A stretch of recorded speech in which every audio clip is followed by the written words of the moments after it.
Então, é um cara muito ligado à comédia, né? Aqui no Ceará a gente sabe disso. Você é um cara que você é a comédia, se encontraram e vocês não se soltaram mais. Isso é ótimo. E aí você simplesmente deu um salto para a tragédia. E não apenas um salto para a tragédia, você deu um salto fora do Nordeste para a Europa. Mas aí eu queria que você falasse um pouco sobre esses obstáculos que você enfrentou, tanto nessa transição de gênero cinematográfico, quanto também nessa transição logística, do Brasil para a Europa. É uma transição difícil porque é muito complexo você quebrar o rótulo, né? Então, assim, as minhas comédias, elas são muito populares, embora todo o rigor estético que eu busco com ela, do capricho, da cinematografia, da arte, tudo para contar essas histórias, são filmes que difíceis de execuções técnicas, mas você estabelece um lugar de sucesso no mercado, o que é maravilhoso, você estabelecer uma marca autoral na comédia que consegue ser popular. É o sonho, assim, a gente conseguir estabelecer, né, um cinema que, ok, ele é autoral, mas as pessoas querem muito ver, é popular. Mas, por um lado, esse rótulo fica mais forte de quebrar. Esse sucesso, ele lida com você numa situação onde cada escalada que você dá de sucesso na comédia, mais as pessoas não conseguem imaginar que você pode fazer outra coisa. E fazer essa inversão tão radical, porque é muito radical, o pulo de um para o outro, levou muito tempo, né? Então, das dificuldades maiores, foi o tempo que esse projeto levou para acontecer. Ele levou 10 anos para ficar finalizado, né? E, e algumas coisas no caminho que fazem parte dessa questão do rótulo é porque é um filme muito difícil de você conseguir transpor para uma possibilidade de imaginá-lo executado na tela só apenas pelo texto, né? Se você lê o roteiro, ok, mas isso vai dar em quê visualmente? Então, a dificuldade de você achar o equilíbrio, a dose de equilíbrio desse filme, que é uma ópera, que é conduzido como um concerto, né? É uma ópera, né? Assim, eu musiquei estruturalmente o filme para exatamente fazer uma escalada de uma ópera. E só que isso tudo dentro de uma estética barroca, com um expressionismo dos personagens, com uma camada muito vasta da história da arte na simbologia. Então tem muita informação no filme que o faz que no todo ele se torna um barroco, né? E como explicar para todo mundo como é que é isso? É outra grande dificuldade. Até começar a fazer, ele tem essa complexidade. E isso tudo coloca numa zona de muito risco, porque é delicado. Não só o risco faz parte da dificuldade, porque é o risco de, ok, eu quero dar esse salto para cá para falar mais desse universo que eu tenho muita paixão, mas ele pode ser um cartão de visita ou pode ser um X para sempre. E graças a Deus as coisas têm acontecido assim, tem tornado possível acreditar que ele é um ótimo cartão de visita para eu continuar falando desse universo que é uma grande paixão da minha vida, assim, que consome muito da minha vida, estudar, pintar e viajar para conhecer esse universo cada vez mais. O filme, ele é uma grande curadoria.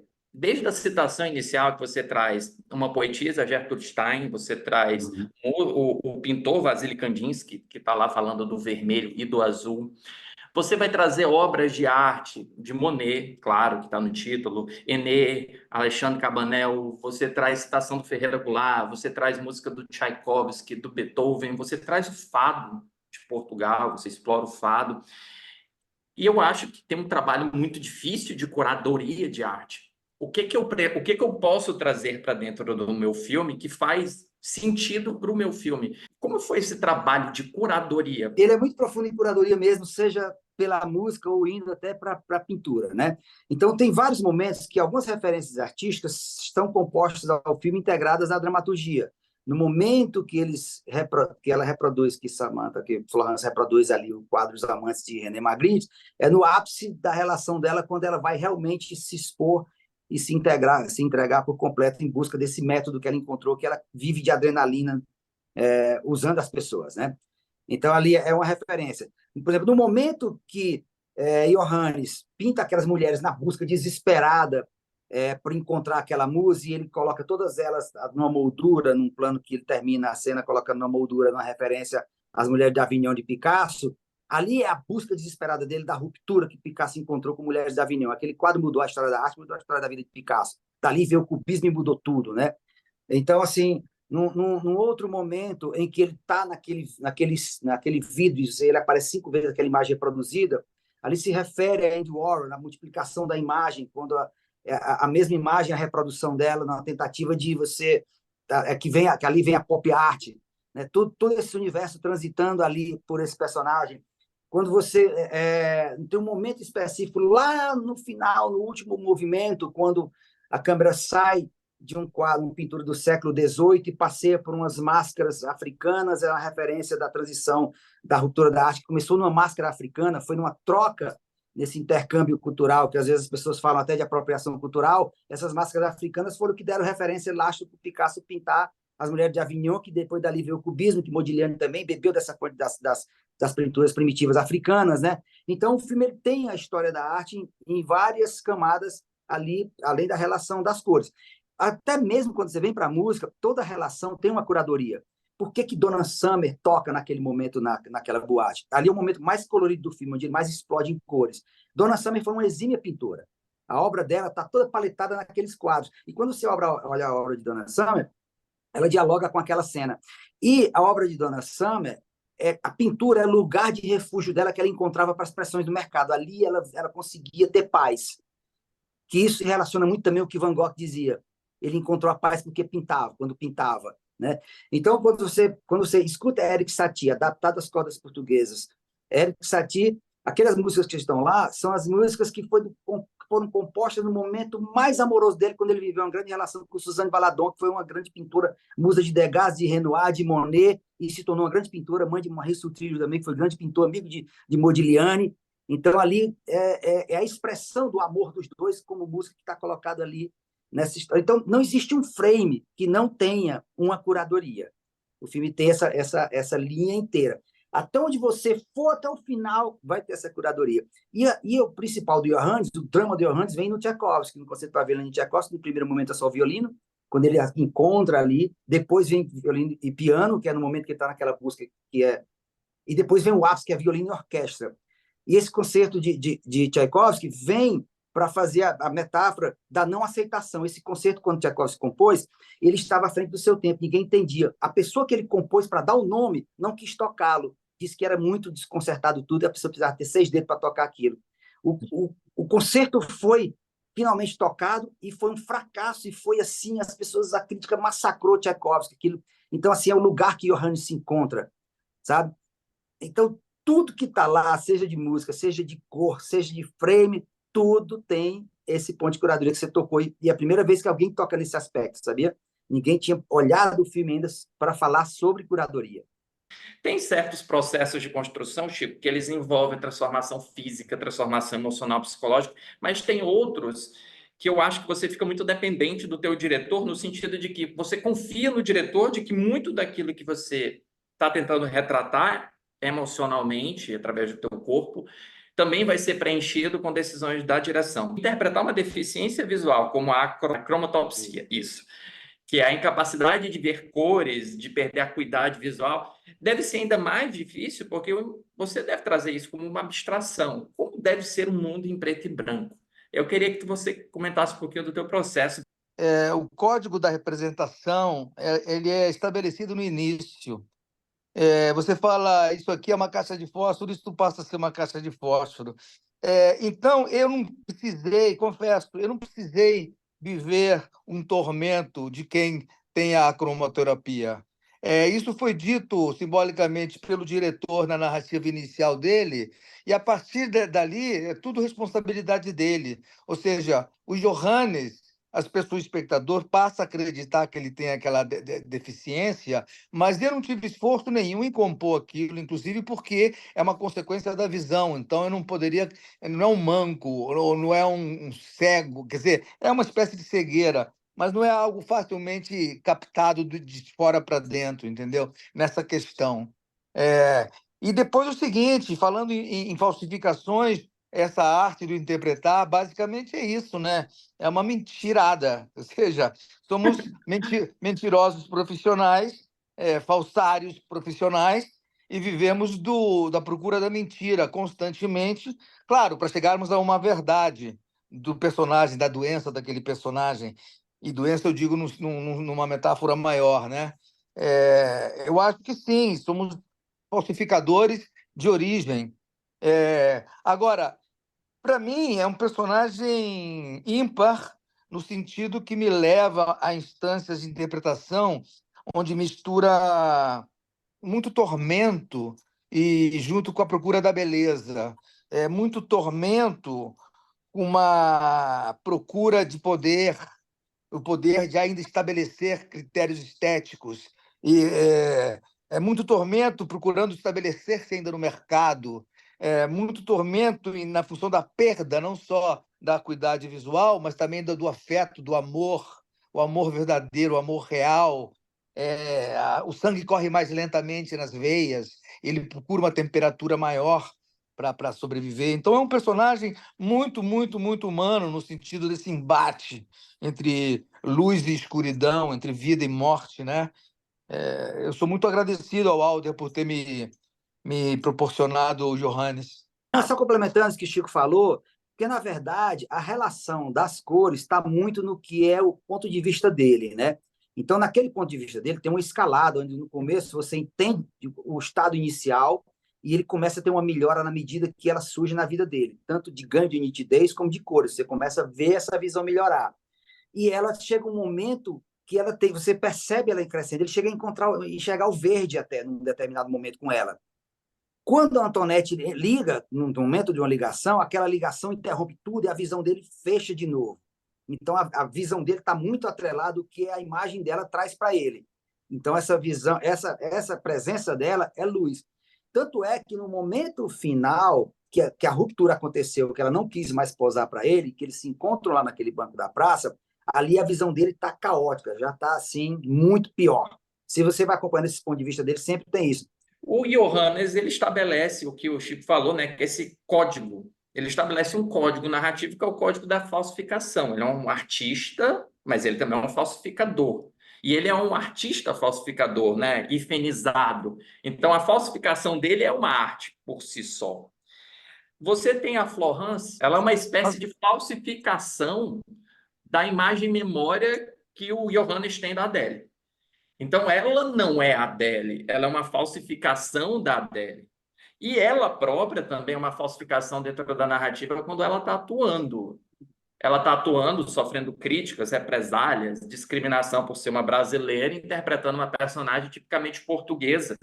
E a lógica de interpretar não é somente do sotaque, mas também de como representar o sentimento como um português representaria essa emoção. Então, você tem níveis de falsificação dentro da narrativa que tem também o teu próprio nível de falsificação, né, Alder? Que você também, não você propriamente dito, né, mas que você tem uma falsificadora uma imagem sua dentro do filme, que é a Maria Fernanda Cândido, que também é uma curadora, e é uma curadora que comercializa a arte. Você, de certa forma, não podemos negar, está comercializando também a arte. Então, há muita coisa a se discutir sobre falsificação em termos da narrativa e como isso está muito atrelado à memória. Aí eu queria que vocês elaborassem um pouquinho além, né, sobre isso, como foi trabalhar esses temas, como memória e falsificação. Vou começar, depois o Chico me complementa, para não perder o gancho. Tem um momento lá no final que o Chico fala Johannes fala para Florence, você não existe, você não existe, você é uma ilusão, que é exatamente o que você falou, da imagem falsa dela, né? Mas o lance da falsificação, assim, eu vou até começar a explicar por que aquela imagem de Santa Fabíola. É tudo uma questão da imagem. Por um tempo, a arte era restrita às pessoas que podiam pagar por ela. Então, o cara era detentor da obra e da imagem que ele só mostrava para quem ele queria, né? Com o advento da fotografia, a imagem se tornou algo de propriedade de todo mundo e o cara passa a ser o dono do objeto. A representação daquela imagem, daquele quadro especificamente de Santa Fabíola, é porque ali é a história de uma santa do século IV, que não foi uma santa muito conhecida, e no século XIX um cardeal escreveu um livro sobre ela, uma biografia dela, e essa biografia virou uma coisa popular em Paris na época, e virou uma grande corrida dos pintores a retratarem a Santa Fabíola, que não existia nenhuma imagem dela. Então, assim, não existia uma imagem dela até que os pintores começaram a criar essa imagem. E, como consequência, essa santa não é a escultura que representa a imagem dela, e sim um quadro. Só que esse quadro está desaparecido. O mais famoso deles é o de Jean-Jacques René, que está desaparecido. Então, é sempre a escalada da imagem e as suas derivações, onde no próprio filme, a imagem que está lá não é a imagem igual do Santo Fabíola do quadro está desaparecido. Nós fizemos um 3/4, o quadro real é um perfil. Está entendendo? Então, é outra camada de quanto a falsificação pode ir derivando e o que torna algo falso ou verdadeiro. E, no final das contas, tem uma fala muito importante no grande debate ali de Johannes com Antoinette, que eles lavam a roupa suja, e no final ela fala, vira para ele, pedir para deixá-la silhuetada, e ela fala: a arte como eu e você apreciamos está morta, Johannes. Porque ali é onde os une. O que os une é o passado. E ali é onde ela fez Johannes. Porque o passado, da arte que eles gostam, eles só acessam pela falsificação. Eles não podem acessar mais uma obra original barroca, porque não existe. Nós estamos num momento onde o conceito está acima da obra e eles são apegados à obra. Entendeu? Então, assim, a falsificação é o portal para o passado, de onde eles se encontram com o prazer da arte que eles gostam. Então, tem toda. E essa metáfora, isso que é tangível dentro desse universo da arte, se reflete na conduta desses personagens, onde Florence é essa figura dessa imagem, que é a falsificação da memória dele. Porque a arte é interpretativa, é exatamente isso. Né? Se 1.000 pessoas olharem o mesmo quadro, 1.000 pessoas vão tirar as conclusões distintas. E a do artista vai ser diferente também. Então, assim, quando você expõe tudo, principalmente quando entra numa zona que transita nas possibilidades de você construir até algo onírico e abstrato do que está ali, abre um largo espaço para o debate. Agrada-me reinar sobre miragens e amo-vos à medida que não existis. Isso é um tema que me fascina desde sempre, essa questão de gostar daquilo que não existe. Me referindo à falsificação, a verdade é uma coisa que não existe. A verdade é uma coisa pela qual se busca manipular e controlar, e a verdade em si, ela não existe. Tudo depende do ponto de vista e das variações dos pontos de vista. Então, a questão da falsificação e da verdade artística também é uma coisa muito, muito relativa. Assim como eu também questiono o que vem a ser arte, se a arte pura existe. Será que a manipulação do personagem da Maria Fernanda Cândido, o mercado já não é uma arte também? Será que só o Johannes é que pretendia fazer arte? Será que o TikTok hoje em dia já não é já está sendo alçada a uma questão? Onde está a questão da arte e o que isso supre ao espírito humano nos diferentes momentos históricos? Porque aí se dá a discussão real do que é verdade e do que é falso. Né?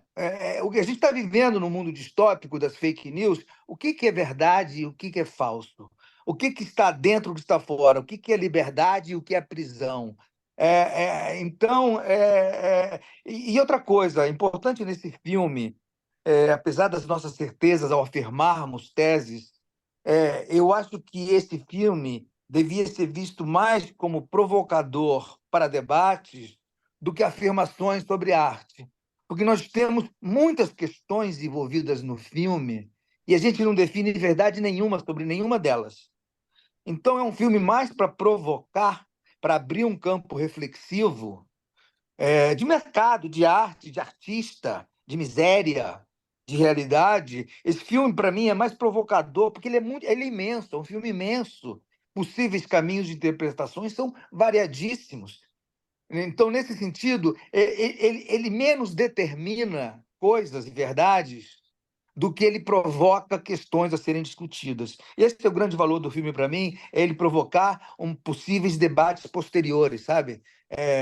Sobre arte, sobre verdade, sobre os gatilhos usados, por exemplo, se ele tem a cromaterapia ou não, é um gatilho lançado no início, depois isso não se torna tão importante.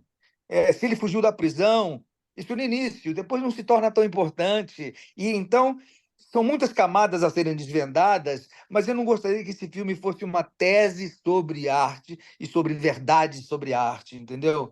Eu acho que a gente tem camadas aí para levantar e não para decidir, entendeu? Não sei se eu fui claro.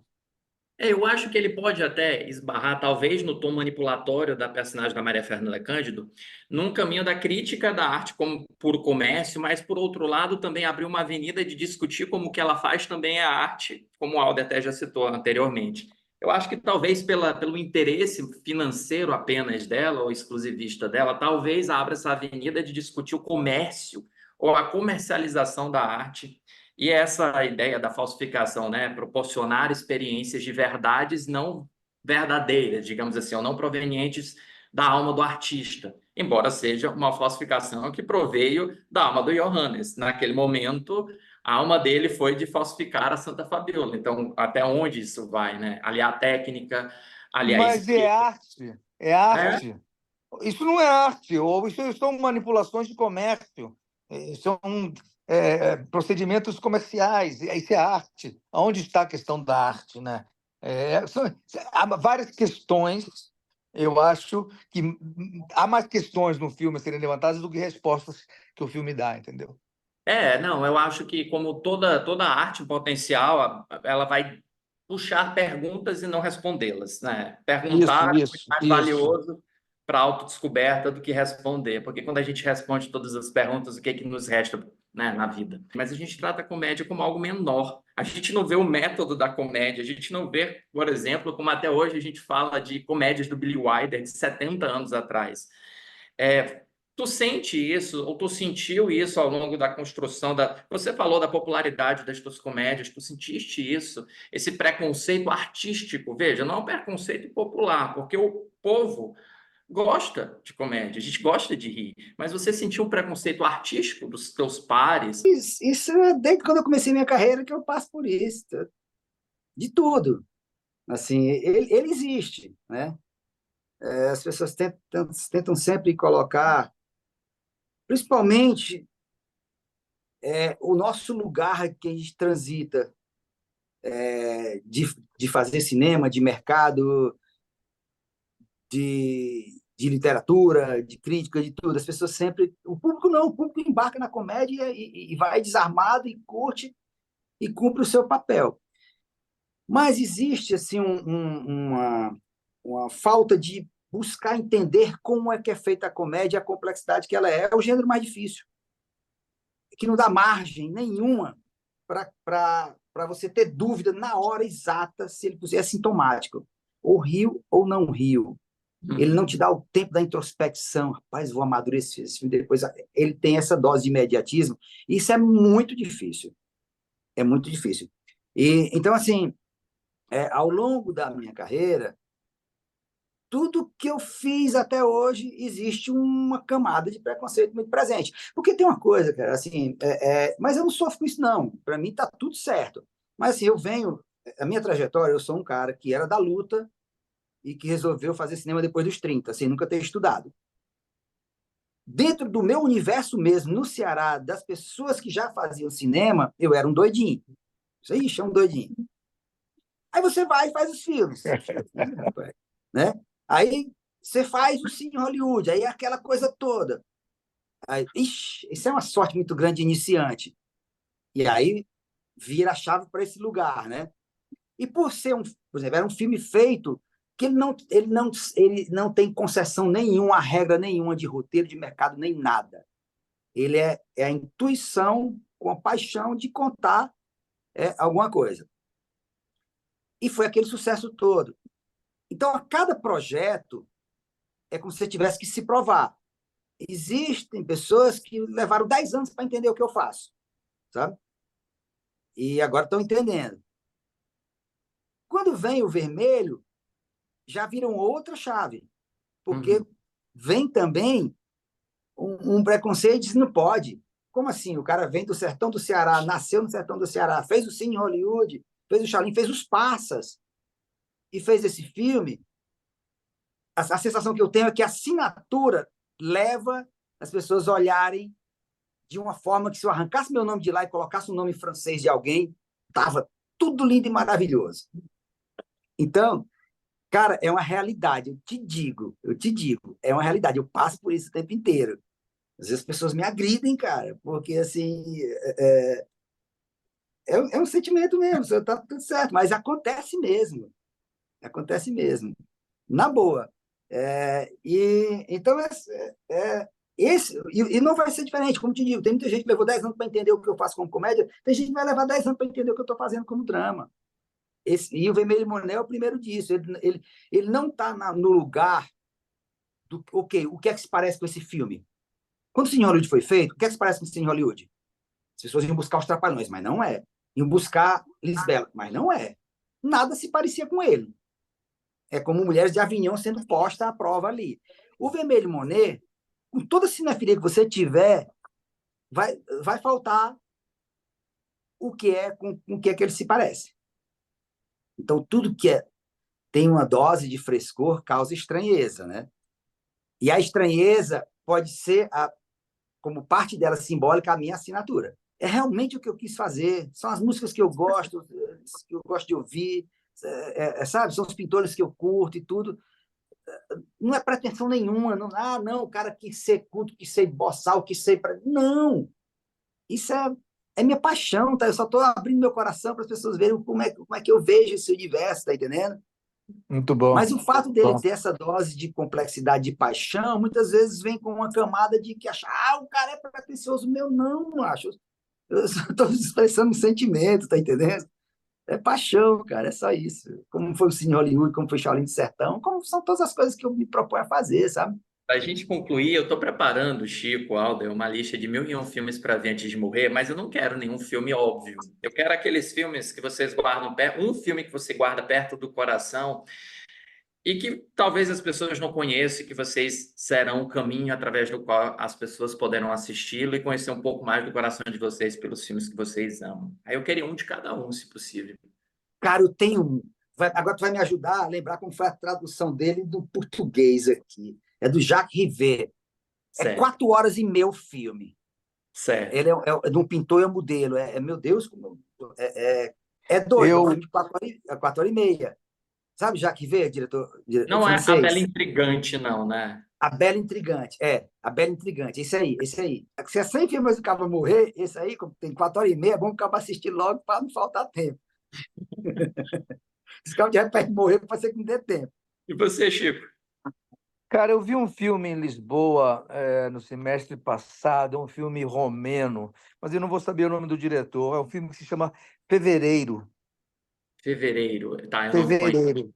É um filme quase que mudo, não é mudo, mas é um filme impressionante, impressionante sobre a saga de um homem e até a velhice, mas de uma poesia, de uma voltagem poética rara. Tem que saber.